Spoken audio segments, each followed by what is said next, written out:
राधे राधे भक्तों, आज मैं भगवत गीता के कुछ आमुख लाइनों से आपको परिचित कराने जा रही हूँ, तो आप इसे ध्यानपूर्वक सुने।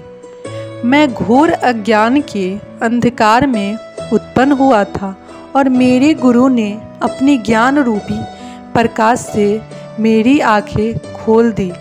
मैं उन्हें सादर नमस्कार करता हूँ। श्री रूप गोस्वामी प्रभुपाद कब मुझे अपने चरण कमलों में शरण प्रदान करेंगे, जिन्होंने इस जगत में भगवान चैतन्य की इच्छा की पूर्ति के लिए प्रचार योजना मिशन की स्थापना की। मैं अपने गुरु के चरण कमलों को तथा समस्त वैष्णवों के चरणों को नमस्कार करता हूँ।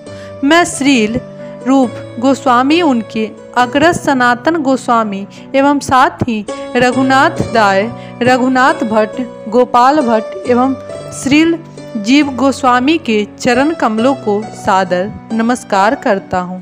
मैं भगवान कृष्ण चैतन्य तथा भगवान नित्यानंद के साथ साथ अद्वितीय आचार्य गद्धार श्रीवास तथा अन्य पार्षदों को सादर प्रणाम करता हूँ।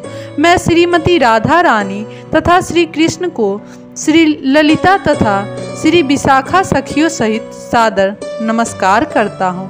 हे कृष्ण, आप दुखियों के सखा तथा सृष्टि के उद्गम हैं। आप गोपियों के स्वामी तथा राधा रानी के प्रेमी हैं। मैं आपको सादर प्रणाम करता हूँ। मैं उन राधा रानी को प्रणाम करता हूँ जिनकी शारीरिक कांति पिघले सोने के सहज, जो वृंदावन की महारानी है, आज राजा वृषभानु की पुत्री है और भगवान कृष्ण की अत्यंत प्रिय है। मैं भगवान के समस्त वैष्णव भक्तों को सादर नमस्कार करता हूँ। वे कल्प वृक्ष के समान सबों की इच्छाएं पूर्ण करने में समर्थ है तथा पठित जीवात्माओं के प्रति अत्यंत दयालु है। मैं श्री कृष्ण चैतन्य महाप्रभु, नित्यानंद, श्री अद्वैत, गंधार, श्रीवास आदि समस्त भक्तों को सादर प्रणाम करता हूँ। हरे कृष्ण कृष्ण कृष्ण हरे हरे, हरे राम राम राम हरे हरे। भगवत गीता को गीतोपनिषद भी कहा जाता है। यह वैदिक ज्ञान का सार है और वैदिक साहित्य का सर्वाधिक महत्वपूर्ण उपनिषद है। निसंदेह भगवत गीता पर अंग्रेजी भाषा में अनेक भाष्य प्राप्त है। अतएव अन्य भाषा की आवश्यकता के बारे में प्रश्न किया जा सकता है। इस प्रस्तुत संस्करण का प्रयोजन इस प्रकार बताया जा सकता है। हाल ही में एक अमेरिकी महिला ने मुझसे भगवत गीता के एक अंग्रेजी अनुवाद की स्तुति चाही। निसंदेह अमेरिका में भगवत गीता के अनेक अंग्रेजी संस्करण उपलब्ध है, लेकिन जहाँ तक मैंने देखा है, केवल अमेरिका ही नहीं अपितु भारत में भी उसमें से कोई पूर्ण रूप से प्रमाणित संस्करण नहीं मिलेगा, क्योंकि लगभग हर एक संस्करण में भाष्यकार ने भगवत गीता यथारूप के मर्म का स्पर्श किए बिना अपने मतों को व्यक्त किया है। भगवत गीता का मर्म भगवत गीता में ही व्यक्त है। यह इस प्रकार है, यद्यपि हमें किसी औषधि विशेष का सेवन करने हो तो उस पर लिखे निर्देशों का पालन करना होता है। हम मनमाने ढंग से या मित्र की सलाह से औषधि नहीं ले सकते। इसका सेवन लिखे हुए निर्देशों के अनुसार या चिकित्सक के निर्देशानुसार करना होता है। इसी प्रकार भगवत गीता को इसके वक्ता द्वारा दिए गए निर्देशानुसार ही ग्रहण या स्वीकार करना चाहिए। भगवत गीता के वक्ता भगवान श्री कृष्ण हैं। भगवत गीता के प्रत्येक पृष्ठ पर उनका उल्लेख भगवान के रूप में हुआ है।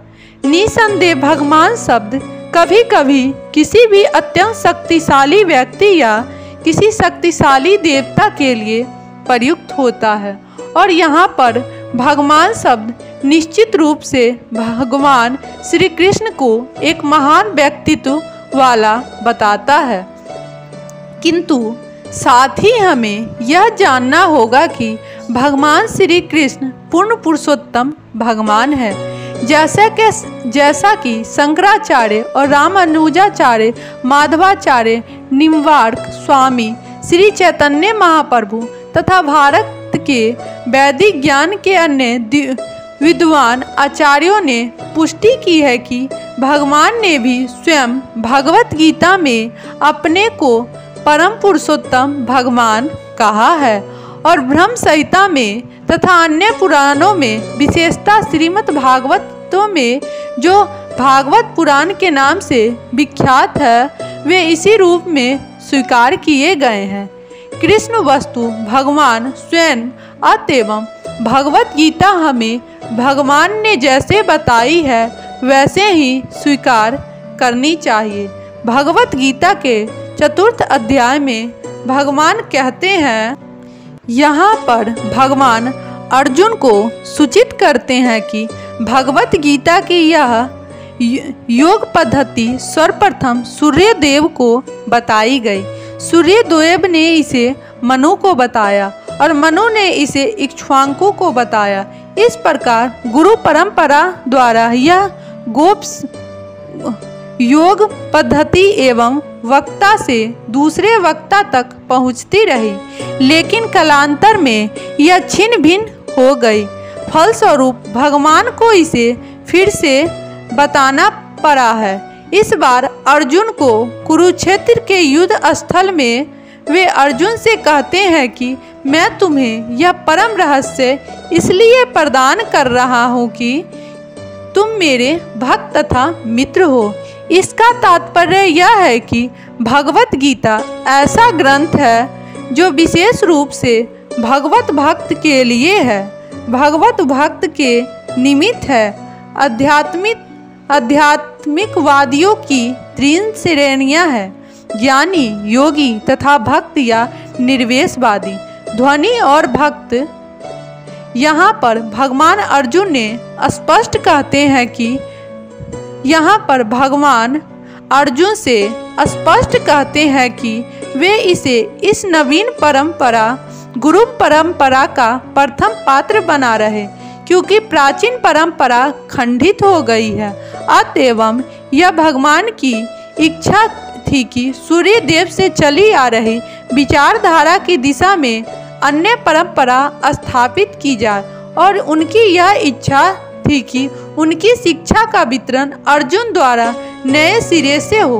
वे चाहते थे कि अर्जुन भगवत गीता का ज्ञान परमाणविक विद्वान बने।